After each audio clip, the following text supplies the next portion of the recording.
So I have sewn in all my ends and I'm ready to do my blocking. And I've just got a bucket here. I think it's 10 litres. You can see it's reasonably deep. I used to have a big red one, but don't anymore. And we're going to put in some water, and we just want to make it lukewarm. We don't want it hot and we don't want it cold. So we just want it a little bit warm.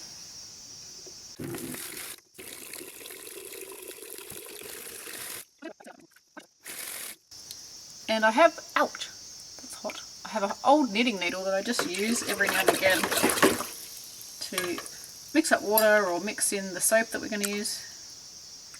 And it's too hot.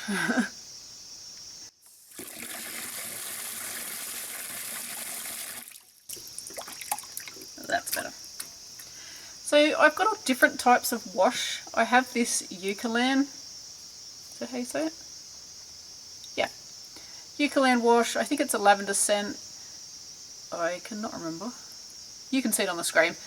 And this was quite expensive. This was $11.90. That's coming backwards on my viewfinder. I'm pretty sure it's going to come out the right way on the screen. Yeah, it was $11 and it's only 100 mils or 3.3 US fluid ounces. But I know I've soaked at least 5 things, and out of the bottle there's still about that much left. So you're probably going to get about 10 items out of that one. So it's $1 a soak. So when you think of it that way, it's not too bad. It smells really good. If you don't have this, I've had this for years. I don't think this stuff goes out of date. This is a 1.25 litre.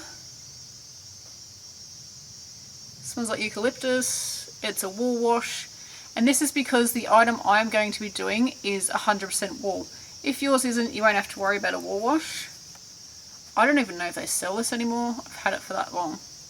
But I hate the smell of eucalyptus when it's in something like this. It's so strong. It stems back to when I worked in a supermarket and we had to clean something with eucalyptus oil, and ever since then I cannot stand the smell of it. So yeah, anyway. You can also use, if you're using acrylic, this will also work with wool, 100% wool. This is a 1 litre bottle of conditioner. I don't know what shop I bought this from for the Australians that are watching, but it's definitely a budget brand. Could be Woolworths, I have no idea. But anyway, it's just a cheap one. And I had it in the bathroom. I must have bought it once upon a time. Had it for ages. Again, you can use that. You're going to need a generous amount of that stuff, of the conditioner. You can use a more expensive hair conditioner if that's all you've got laying around. But yeah, both of those things will work. If you're using wool, it will need to be the wool wash, but you can use it on the use the conditioner on the wool as well. It's still a bit warm.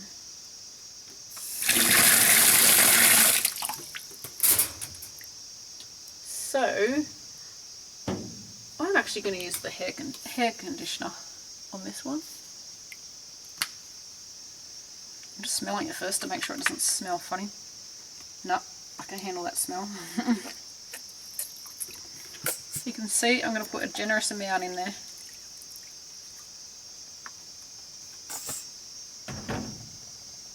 I'm doing this more as an experiment because I do normally use the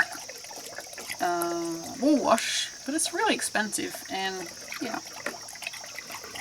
See if we can make it last a little bit longer by using hair conditioner. I'm just going to quickly mix this up.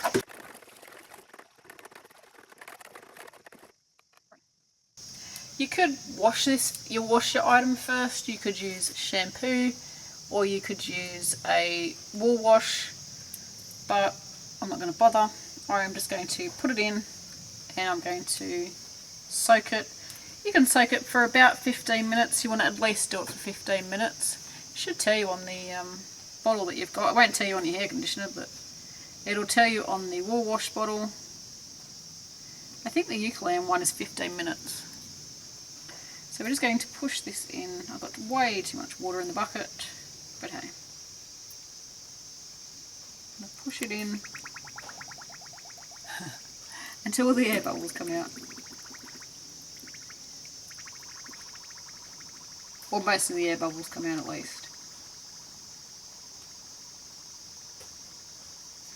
Looks really cool, it's making lots of little bubbles.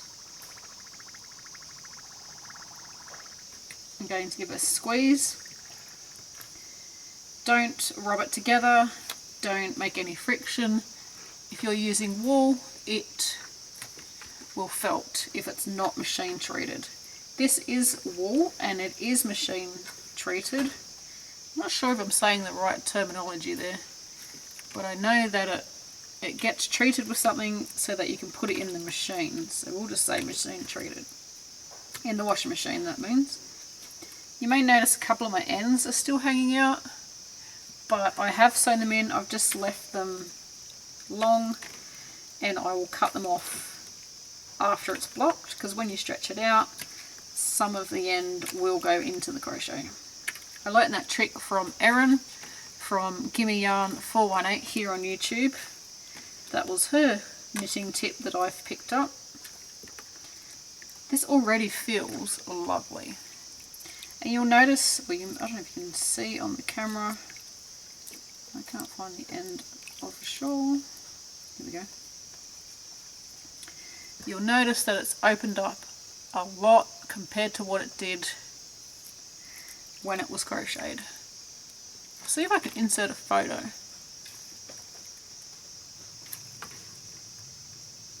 I know I took photos of my other shawl, so I'll put photos of that one in, and you can see how much of that one opened up.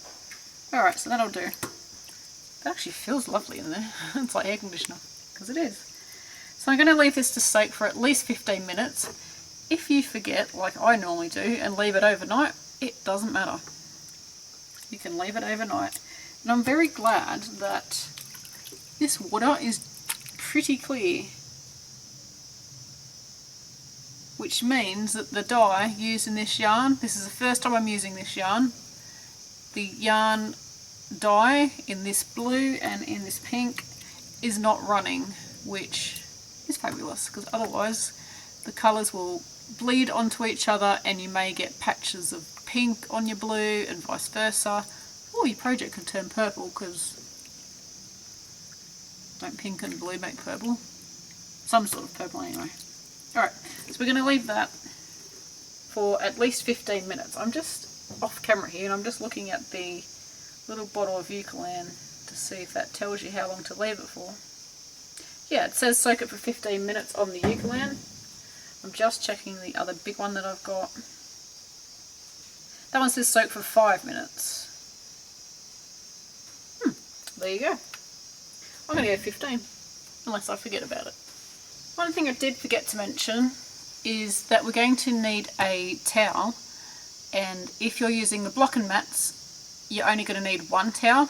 If you're using a towel to block your shawl on, then you are going to need 2 towels, because one towel is to dry the shawl and one towel will be to lay your shawl on when you're blocking it. Once you have soaked your item, I said 15 minutes, I think it's been more like half an hour, but hey, who's counting? We are going to tip the water out.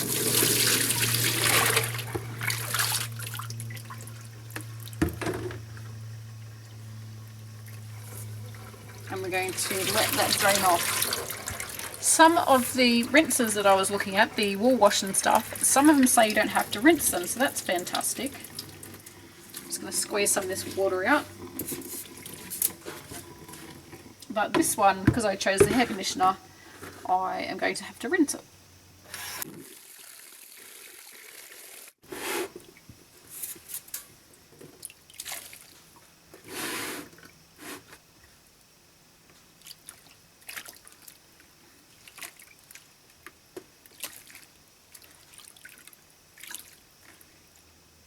So that's one of the downsides of using the cheaper option. You do have to rinse it.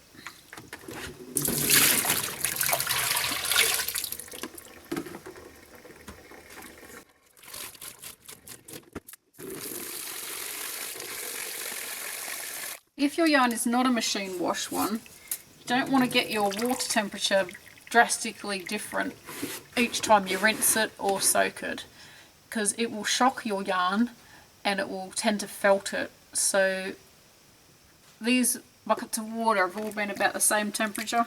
But if it was really hot and then you did a really cold one, it would shock it and yeah, it would have felt it. I'm just squeezing this, I'm not actually rubbing it together. Alright, so that's that done.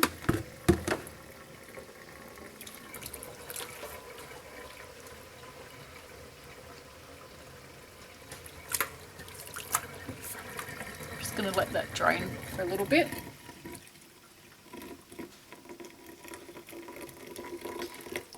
I don't know if you can see that on there, but I don't even know what that is, and it will not come off. It's not a dirt, well, it is a dirty sink, but I can't get it off. I'm just going to squeeze out most of the water.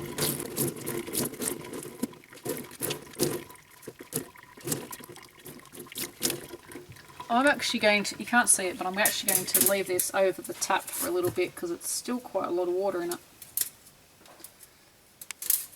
Just going to somehow kind of hang that on the tap. It's not really working.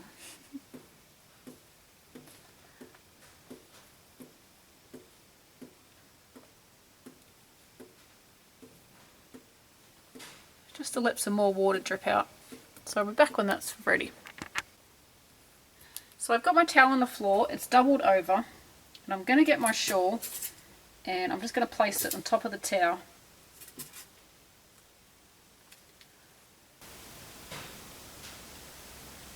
And I'm going to place it down one end. I've got my, I don't know if I just said I've got my towel doubled over. I think I did.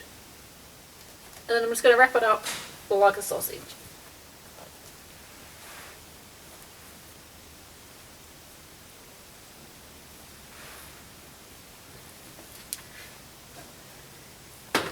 My laundry is in my shed, and these are not pyjama pants. They really aren't. This is in my shed, so the floor is gross. It's just stained from years of use.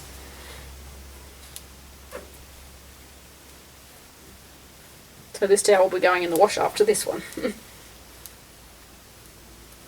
I'm doing it on the shed floor because if you do this on carpet or something, your carpet's going to get wet because you can see how there's a wet patch there where the water's coming through. You could do this on the bathroom floor, that would also work. These actually aren't pyjamas, but every time I wear them, and I'm sure you're going to comment, people go, are you wearing your pyjamas? But they weren't in the pyjama section. I've got a blue pair as well. These are my eating lots of food pants because they got stretchy waist.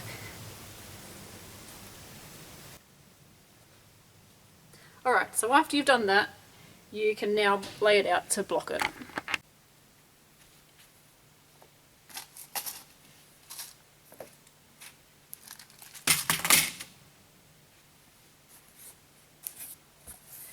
These are blocking mats, and I would say that's about 40 centimetres that way, maybe 1.5 foot. And they go together like jigsaw puzzles pieces, you can see more down there. And they're just made of foam, and they're really bendy. I am not in my pyjamas. You're going to need some rustless pins. This label was white, but it's discoloured really badly. Some rustless pins. These are wedding dress pins, and they are great. They're quite small, but they work well if you don't have blocking wires. And some of you may be asking, what on earth is a blocking wire?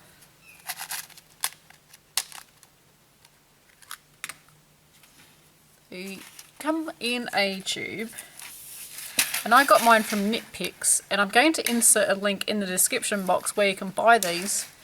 And there's a spider. And it's a affiliate link, so if you make a purchase through that link and get some blocking wires and T-pins, which I'll show you in a second, I get a little bit of commission off your purchase, and you can see there's a heap of them there. I get a little bit off your purchase as a commission, and it helps me keep my video tutorials free. And I'm going to show you how long they are. You can see they are quite long. say probably a metre. Very thin, very bendy, but quite sturdy.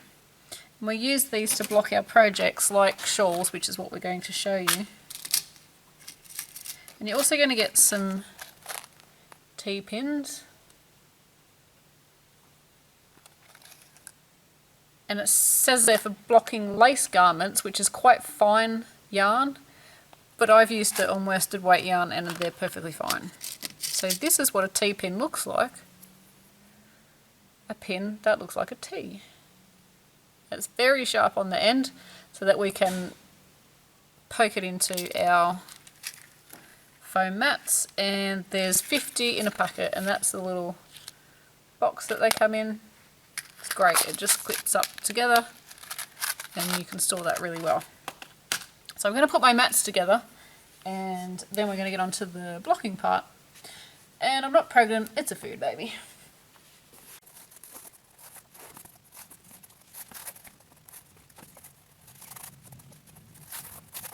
If you don't have blocking mats, you can just use a towel on the floor or on a bed or a flat surface. That will work great as well. If it's on a bed, it's a bit easier to pin your garment or whatever you're blocking to the towel. I think that's all I'm going to need, and I'm just going to go and get my towel. So I've got my towel here. You can see it's wet on both sides, and that's why I did it on the floor. It looks really dirty, but it's not actually dirty, it's just wet. That's why I did it on the floor in our shed. So, because that's where my laundry is, and that's just how it works for me. And yes, I could have got dressed up and wore makeup, but that's not how I roll when I'm at home. And it's quite hot here today. These pants are quite cool, so. We want to arrange our shawl onto our blocking mats.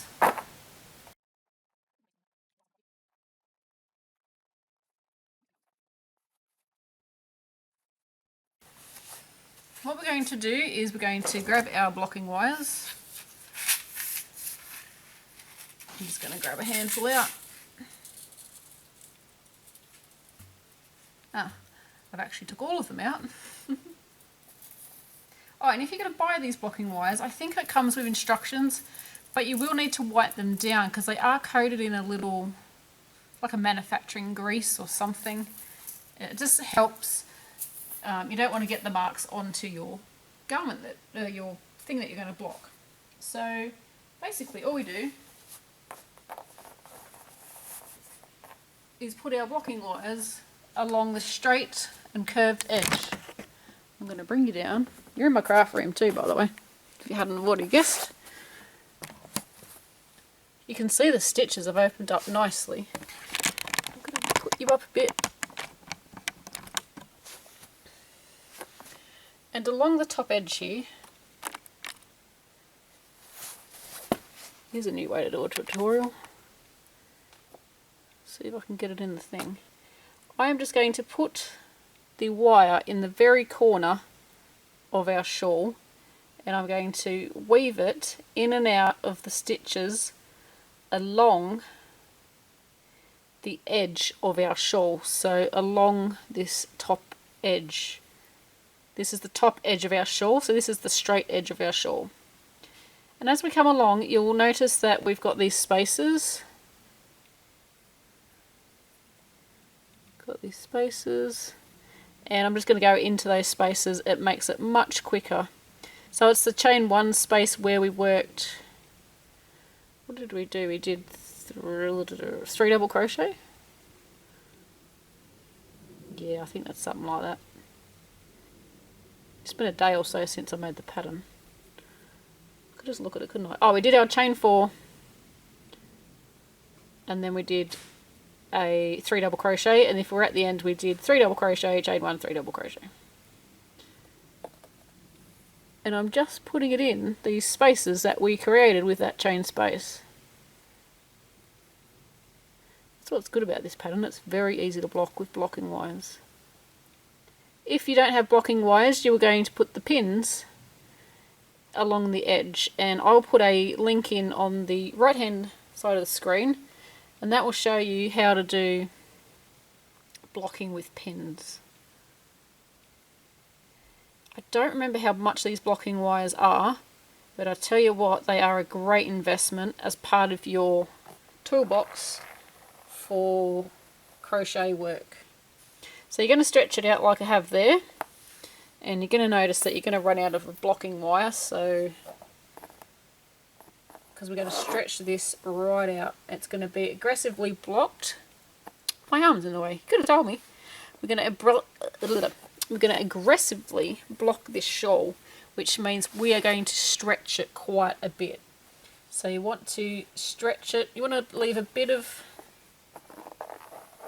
wire poking out the end because you're going to use that to pin, and you're going to stretch it along, and then you're going to add in your next blocking wire. Again, we are just going in and out of the end spaces. Just got to the middle of my shawl, so I think I'll need probably 3 wires across the top, and I think this has turned out bigger than my DK version. I think I only used 2 across the top. So I'm going to continue doing this off camera. So I'm just going to move that up there so I can get to it. I'm going to continue doing this across. I don't know if you can see. Let me see if I can zoom in. Probably doesn't make any difference. No. But I'm just going to go across.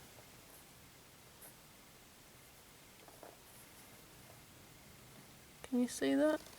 This is really hard. It's so much easier to sit in front of a camera. You see how that's weaved in and out of the spaces? So I'm going in from the front and then around the back, in the front, around the back. Again, you want to stretch it out. And I'm too close, so we'll zoom back out.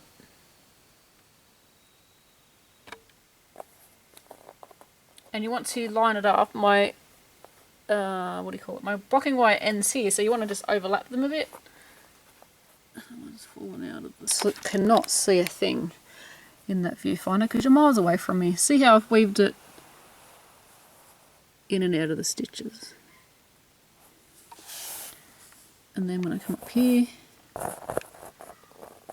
I'm just weaving in these spaces on the end. Alright, so I'll finish doing this one, and when we come back we'll show you how to do the edging of the shawl. So I'm using my T-pins, and there are magpies having a fight outside the house. You can hear that noise. We're going to stretch this all the way across. I need to stretch it right up to the end because the shawl is huge. And in the very last stitch that you've pinned on your blocking wire, you're going to pin that. Oops. I'm all thumbs. You're going to pin that down. And I push it in from the side like that because it helps when we're putting pressure on these wires when we block it. You can see here how the pin is at an angle. And I'm going to go about, I don't know, every 12 inches or so. And you're going to pull the wire up so that's in a straight line. I just like to line it up with the edge of my blocking mat.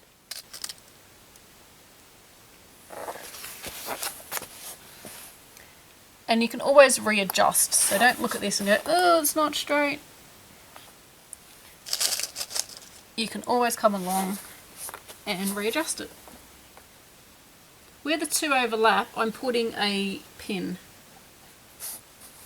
Putting a T-pin. Do I do it there? Yes. And then we're going to stretch our shawl out and we're going to pin it. I'm not stretching this one too much because it's already huge.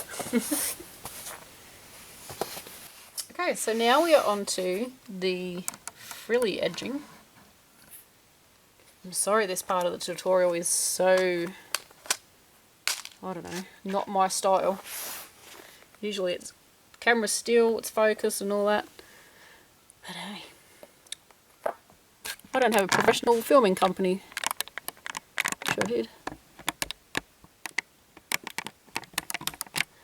So in this one, we are going to thread our blocking wire through the chain space. Let's show you down here. You got the chain space where we added our beads, or you didn't, it doesn't matter. Where our chain spaces are, that is where we're going to put our blocking wires, and I like to go in from the top and then just poke it through, and do that on all of them, so don't weave it like we did before. Make sure you're going into that chain space. You don't want to accidentally go into a stitch.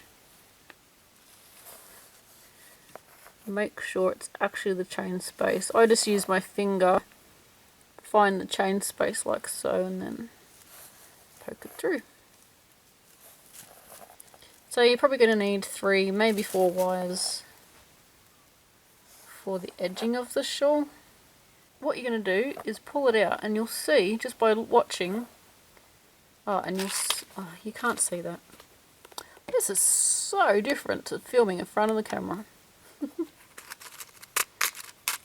going to grab one of these pins, and I don't know if you can, but when I pull on that, see how this bit over here is moving? You don't want that to happen, so you want to put a pin and to stop it moving, because you're going to pull on these wires to block it, and it's going to put quite a lot of tension on those top straight wires. So I need about 7 cameras to get all the different angles that I'm showing you. I finished my first wire, and at the moment I'm not really shaping it, I'm just going along and poking the wire through.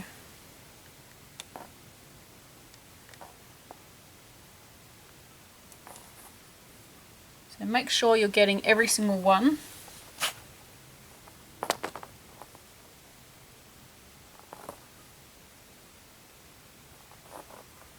Because I did that on my last one, I threaded it all through, which I thought I'd got every one, and then when I went to pin it, I missed one. Don't forget to overlap it. I don't know if you can see that on the camera, but don't forget to overlap your wires a bit. But I can't remember if I've already said this, but if you were using pins, you want to just put them in the chain space like what we're doing with the wires, and you're just going to pull the pins out. But with this type of shawl, because there's so many points, there's going to be a lot of pins, and it can take a lot of time, and if you've got to readjust it, like you'll see me do in a minute, it's a lot easier with blocking wires.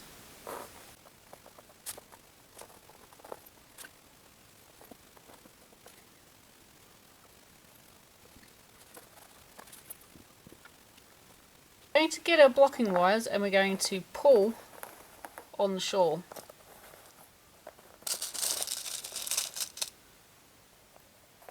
And this is where we're going to do our readjusting, so don't worry if you don't get it perfect the first time. You can see I'm putting the pins, instead of straight down like that, I'm pushing them across.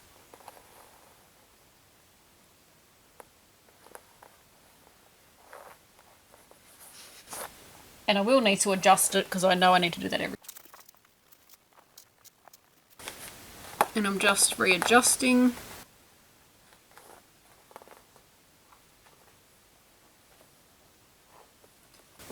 You may just need to readjust the shawl. And this is what's great about the blocking wires, it's literally just moving across the wires rather than having to take every individual pin out, which could be quite painful.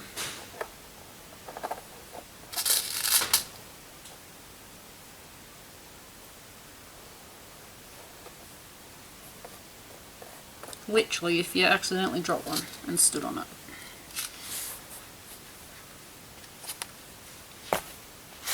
So you want to stand up, you can't tell probably, but you want to stand up and look at it as a bird's eye view, and that will show you